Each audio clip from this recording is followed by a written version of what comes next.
чем заключается ремонт главной передачи и дифференциала? Давайте разберем сегодняшнюю тему. И всем привет, как всегда.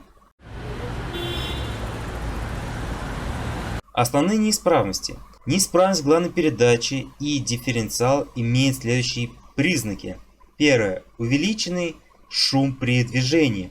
Второе. Стук главной передачи. Третье. Повышенный нагрев в картере главной передачи и подтекание масла. Повышенный шум при движении является следствием неправильной регулировки зубчатой пары главной передачи или ее повреждения.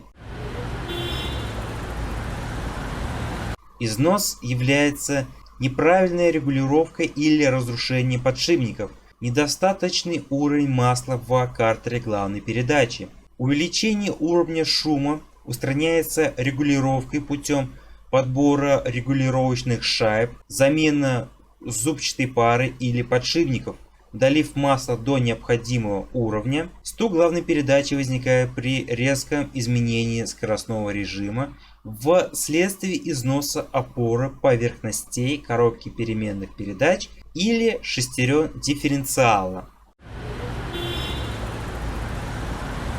Перегрев в картере главной передачи и дифференциала может наступать вследствие разрушений или нарушений регулировок подшипников, ведущей шестерни или неправильной регулировки зацепления.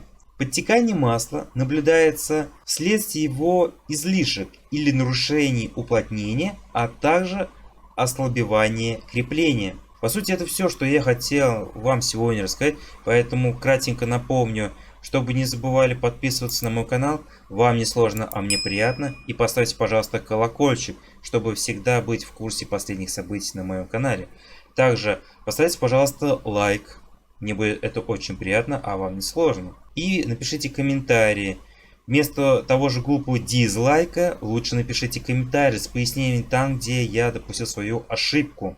Также вы можете предложить свою тему для видео по конкретной теме. И не только по конкретной теме, там техническое обслуживание. Может, у вас еще какие-то интересные есть вопросы. Давайте разберем. Я запишу, и может в ближайшем будущем я сделаю туториал на эту тему. Если, конечно, видео наберет 50 лайков, а лучше всего 100.